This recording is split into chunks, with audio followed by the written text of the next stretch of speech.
Assalamualaikum warahmatullahi wabarakatuh. Bagaimana kabarnya anak-anak? Semoga selalu dalam keadaan sehat dan selalu dalam lindungan Allah Subhanahu wa taala. Untuk pertemuan minggu ini, kita masih membahas materi KD 3.1 yaitu tentang kolonialisme dan imperialisme. Untuk materi sekarang, kita akan membahas tentang perluasan pengaruh kekuasaan bangsa Eropa di Nusantara. Ada 3 negara yang akan kita bahas. Pertama Portugis, Belanda, dan Inggris. Kita bahas dulu yang pertama negara Portugis. Jadi setelah Vasco da Gama tiba di Kalkuta, India atau Goa, Kalkuta dan Goa, India, kemudian Vasco da Gama mendirikan kantor perwakilan perdagangan Portugis.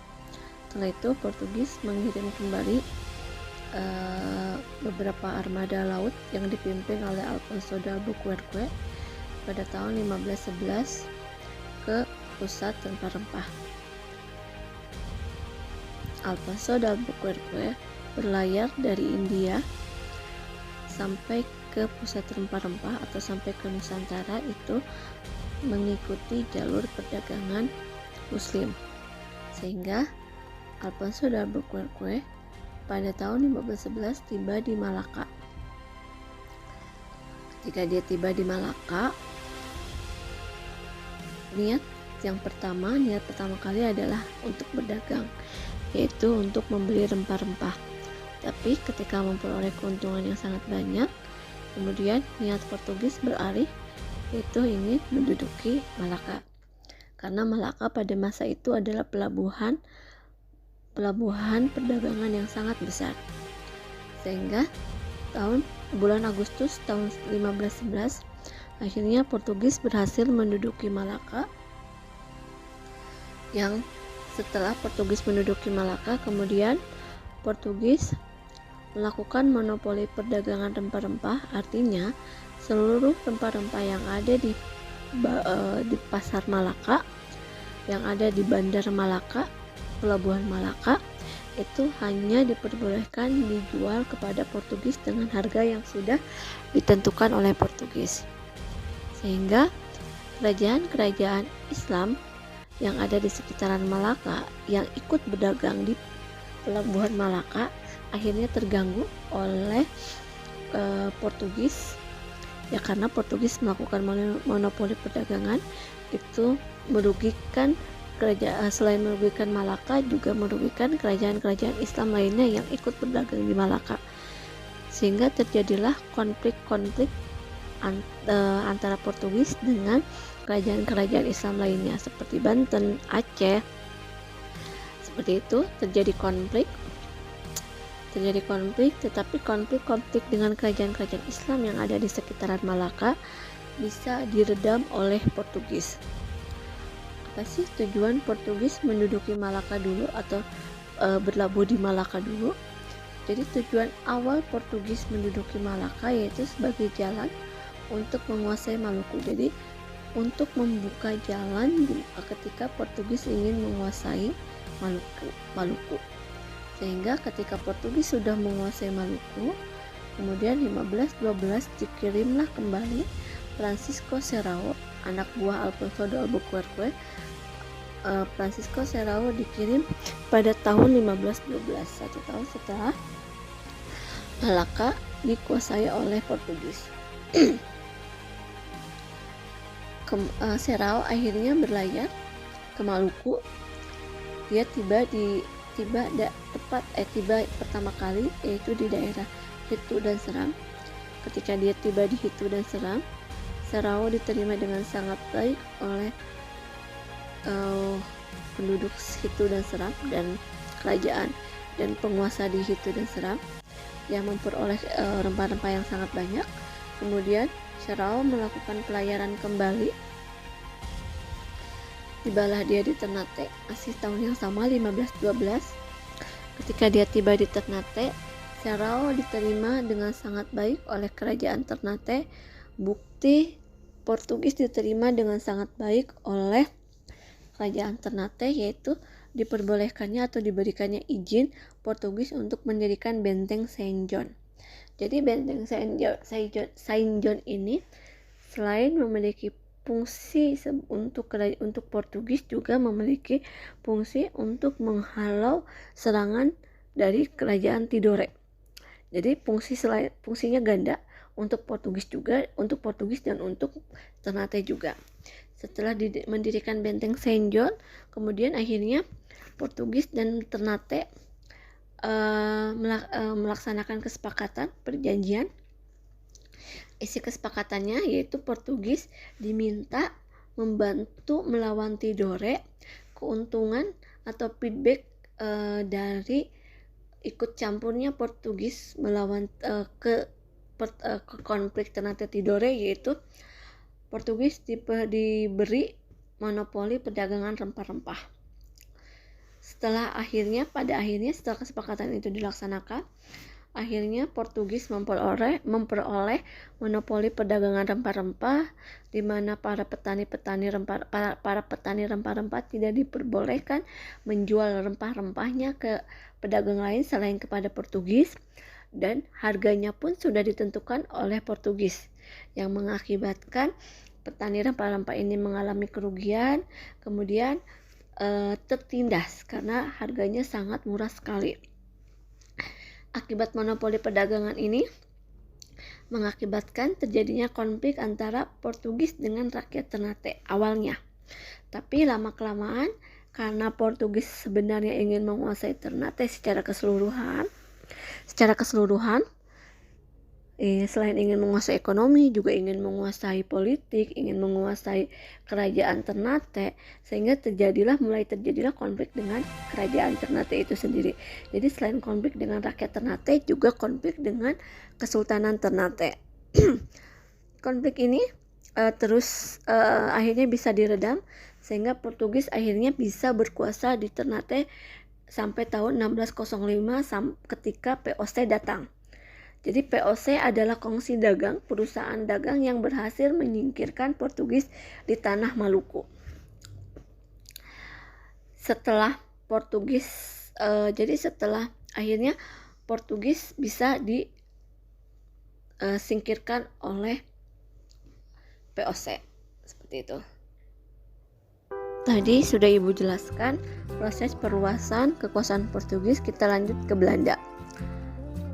Jadi setelah Lisbon ditutup untuk Belanda, Lisbon itu apa sih? Lisbon atau Lisabon adalah pelabuhan milik Portugis, di mana Belanda memperoleh rempah-rempahnya di pelabuhan ini. Jadi ketika Lisbon ditutup atau Lisabon ditutup untuk Belanda, akibatnya rempah-rempah menjadi sangat langka, sehingga harga rempah-rempah menjadi sangat mahal, sehingga orang-orang Belanda ini mau tidak mau harus mencari jalan sendiri ke pusat rempah-rempah. Sebelum mereka mencari jalan sendiri ke pusat rempah-rempah, tahun 1954, para pedagang-pedagang Belanda ini yang dirugikan ketika Lisbon ditutup, akhirnya bersatu mendirikan yang namanya perusahaan jarak jauh. Perusahaan jarak jauh inilah yang nantinya menyusun rencana penjelajahan samudra ke dunia timur. Hasil rencana dari perusahaan jarak jauh ini menghasilkan bahwa para pedagang-pedagang dari Belanda akan mencari jalan sendiri ke pusat rempah-rempah di bawah komando Cornelis de Houtman. Siapa Cornelis de Houtman? Cornelis de Houtman ini selain pelaut juga merupakan pedagang. Dia salah satu orang yang memberikan uangnya untuk penjelajahan samudra ini. Jadi setelah disepakati bahwa Cornelis de Houtman inilah yang akan memimpin pelayaran, kemudian mulailah Cornelis de Houtman melakukan pelayaran 1595 dengan membawa 4 armada. 4 kapal laut dibawa dari Belanda ke Afrika Selatan, ke Tanjung Harapan. Dari Tanjung Harapan kemudian Cornelis de Houtman memotong jalur ke Samudra Hindia sampai tibalah di Banten. Kenapa Belanda tiba di Banten, bukan seperti jalur Portugis yang tiba di Malaka, masuknya lewat Malaka? Karena Belanda itu tidak ingin bertemu dengan Portugis yang ada di India, sehingga Belanda memotong jalur pelayaran dari Afrika Selatan, dia memotong ke Samudra Hindia sehingga tibalah di Banten. Armada De Houtman ini ketika tiba di Banten awalnya diterima baik karena bersikap baik, tapi lama kelamaan sikapnya mulai menunjukkan hal yang tidak baik, menganggap rendah orang-orang Banten, sehingga akhirnya selain sikapnya yang tidak baik juga ditambah di Banten ada Portugis, ada musuhnya Belanda, sehingga akibatnya Belanda tidak diterima dan diusir oleh oleh masyarakat Banten. Akhirnya De Houtman kembali ke Belanda dengan membawa sedikit sekali rempah-rempah. Meskipun membawa sedikit sekali rempah-rempah, tetapi akibat dari pelayaran kolonis De Houtman ini dapat membuktikan kepada masyarakat Belanda bahwa orang-orang Belanda ini bisa kok mencari jalan sendiri ke pusat rempah-rempah. Jadi membuka mata orang-orang Belanda bahwa orang-orang Belanda juga mampu untuk berlayar mencari jalan sendiri ke pusat rempah-rempah, meskipun De Houtman tidak membawa keuntungan yang sangat besar. Kemudian 1598 perkumpulan para pedagang ini mengirim kembali armada yang dipimpin oleh Jacob van Eyck. Jacob van Eyck ini memimpin pelayaran kedua ke pusat rempah-rempah. Jalurnya sama, lewat Banten, karena dia mengikuti jalur kolonis De Houtman. Jacob van Eyck ini orang yang mempelajari kesalahan dari pendahulunya, yaitu kesalahan dari kolonis De Houtman dipelajari, sehingga ketika Jacob van Eyck tiba di Banten, dia bersikap dengan sangat baik, bersikap ramah, menghormati orang-orang Banten, sehingga diterima oleh masyarakat Banten dan oleh Kesultanan Banten. Bukti bahwa Kesultanan Banten menerima Jacob van Eyck dan rombongannya yaitu dibuktikan dengan dimintai tolong. Jacob van Eyck diminta tolong oleh Kesultanan Banten untuk membantu menyerang Palembang. Manfaatnya atau feedback baliknya, keuntungannya dari Jacob van Eyck membantu Banten dalam menyerang Palembang adalah dipenuhinya 2 kapal milik Jacob van Eyck, dipenuhi dengan lada. Jadi 2 kapal ini akan diisi penuh oleh lada, sehingga Jacob van Eyck menyetujui membantu penyerangan ke Palembang, dan penyerangan ini berhasil. Setelah berhasil, bukan hanya 2 kapal yang dipenuhi, tetapi 3 kapal yang terisi penuh lada. Dari sisa armada ini, kemudian Jacob van Eyck membagi 4 kapal ini menjadi 2 jalur pelayaran. Dari Banten, keempat kapal ini dibagi. Ada yang ke Ambon dan ada yang ke Banda. Di Banda dia berdagang. Nah, di Maluku, rombongan Jacob van Eyck ini nantinya membuka hubungan dagang dengan penduduk. Dan di Banda pun sama, berdagang. Hasil dari dipecahnya 4 kapal ini mengakibatkan memperoleh rempah-rempah yang sangat banyak sekali, keuntungan yang berkali-kali lipat. Selain dari Banten juga memperoleh rempah-rempah dari Maluku. Setelah mereka memperoleh rempah-rempah, baik itu lada putih dan lada hitam, 1600 Masehi, kemudian rombongan Jacob van Eyck kembali ke Belanda dengan memperoleh keuntungan yang sangat besar.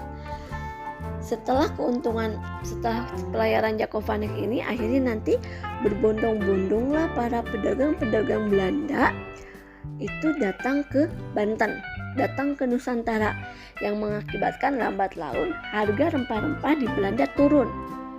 Otomatis itu menghasilkan kerugian. Maka kemudian untuk menyiasati itu, maka didirikanlah yang namanya Kongsi Dagang Hindia Timur atau perkumpulan para pedagang-pedagang di Hindia Timur. Nanti muncullah yang namanya POC setelah 1600-an.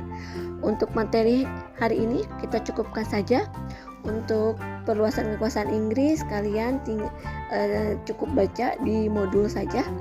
Terima kasih untuk waktunya. Assalamualaikum warahmatullahi wabarakatuh.